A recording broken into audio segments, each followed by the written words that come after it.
The Warman House started as a drop-in center for lonely adults in 1974 and evolved to serve meals to the hungry, homeless, and disadvantaged, becoming one of the oldest student-run soup kitchens in the nation. Located downtown, is now a vital community resource, serving more than 23,000 meals in 2023, a 300% increase from just 5 years ago. Many volunteer their own time helping this cause. With the homeless population rising every year, the Warman House is needed now more than ever. Okay, so my name is Mike Wasida. I'm the Assistant Director of Franciscan Center for Social Concern, and I'm actually a graduate of St. Bonaventure University, year of 2021 and 2023. My role as Assistant Director is to oversee the day-to-day operation of the warming house and support the warming house student coordinators and volunteers so they can be successful. Back in 2020, when I was still undergrad student here, I actually got stuck on campus because I'm actually an international student coming from Japan. Japan closed its border for the travel restriction. So I started looking for something to do on campus. I couldn't go back home, but I always wanted to give back to St. Bonaventure community because the St. Bonaventure has helped me. I heard that Alice Melanesian, who at that time who was the director of Franciscan Center for Social Concern, was looking for volunteers or coordinators to help the warming house. So that's how I started being at the warming house, first as volunteer. Now, working as assistant director with the warming house, I feel honored to be able to help the warming house in a way like I can make sure the future of the warming house will be secured. So, warming house can play multiple roles and all important because, well, for the guests, it's a place where they can connect with our students and also other community members, find a place to be, find a place to eat. So we are playing the role to help those in need, obviously. The warming house is also a place where provides educational opportunities for St. Bonaventure students as well as community members. A big thank you to all volunteers and those who associated with the warming house to succeed each day, because we know our biggest asset or something to cherish is the volunteers.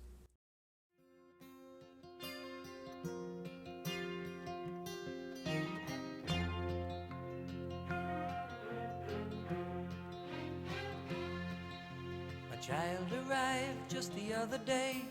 He came to the world in the usual way, but there were planes to catch and bills to pay. He learned to walk while I was away, and he was talking for I knew it.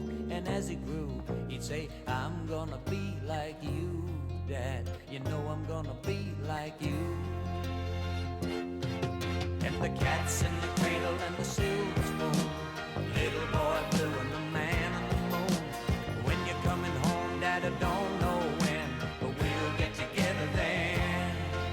You know we'll have a good time then.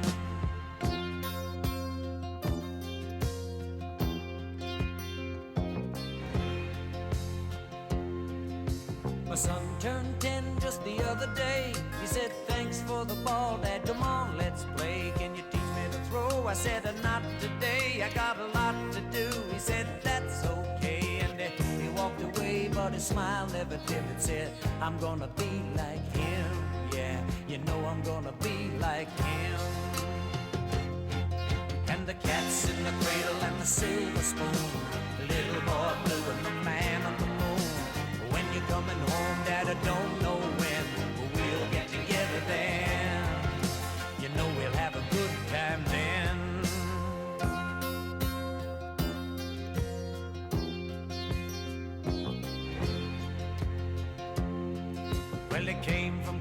just the other day. So much like a man, I just had to say, son, I'm proud of you.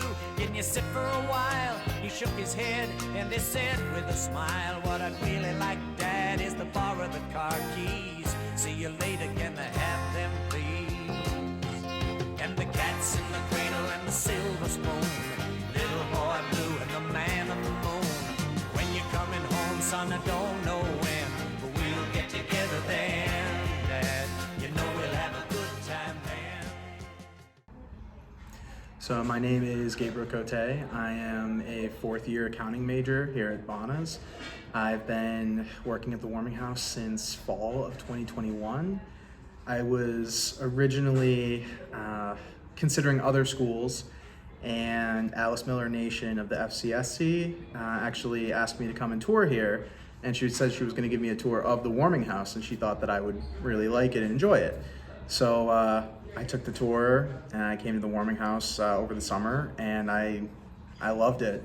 At that point, I kind of, that was how I made my whole decision to come to Bonaventure, was the Warming House.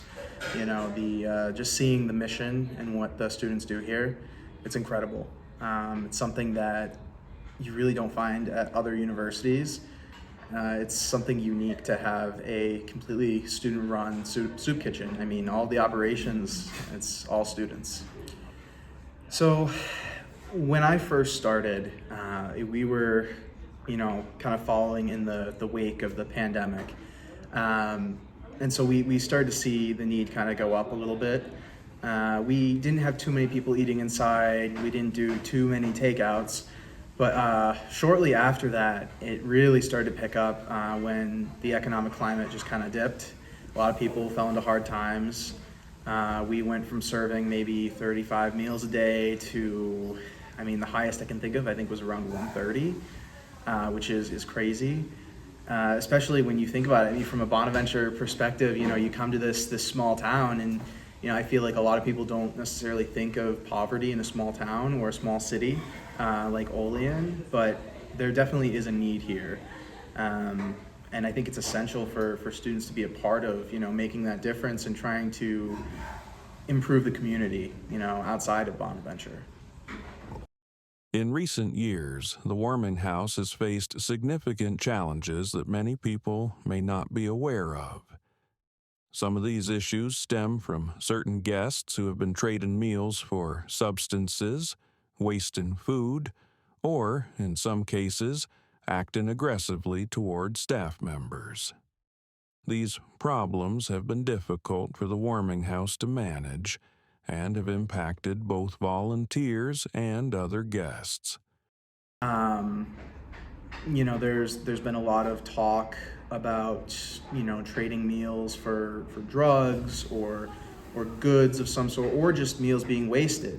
There was, I know, last year, a fellow coordinator, I think it was last year, he did a study, and he wanted to see, where our meals were actually going. And he walked throughout Olean and the Allegheny area, and he found our takeout boxes, by the river, just dumped places. So that was a challenge. It was kind of hard to see that too, from the perspective of there's a lot of people that need those meals, and we're doing a lot of good, and it kind of hurts, to see that some of it is thrown away, some of it is wasted. But no, it was, they reevaluated the situation and policies changed. So in turn, our numbers have gone down. I don't know if that necessarily correlates with the actual need. It is possible that people did need, there were 130 people, or say, some of our guests used to eat meals. They used to eat, the same meal 3 times a day, breakfast, lunch, and dinner. They'd get 3 meals. So, that can be a problem for some of the community members, but I think, only time will tell. We'll see if the problems with, trading meals and things like that stops. I think there's a lot of underlying factors that go into, what makes population food insecure. Clearly there's enough food around. You go to Walmart, you go to grocery stores, there's food on the shelves all over the place. So it really has to do with some of the deeper issues, but we do what we can do, for the community, for the people here. My name's Ellen LeBlade, and I've been coming to the Warman House for 14 years. The food is delicious, no matter what time they serve. It's usually hot and warm, and it's just like eating in a restaurant. The Warming House means to me that my stomach will never go empty, and I enjoy coming up here to meet with my friends and see other friends and talk to them and just be part of the family. And it's more of a personal thing. If anybody's having any problems or anything, people can come together and talk and solve their problems. And then sometimes we would just play cards, like somebody would bring a deck of cards and we play cards. And we see where it says pray for peace, pray for peace, act for peace. That sign, we used to have a TV. We could watch a little bit of something for somebody that maybe doesn't have a TV. But somebody broke into the Warming House and stole. Stuff like that happens. It makes you wonder what the world's coming into.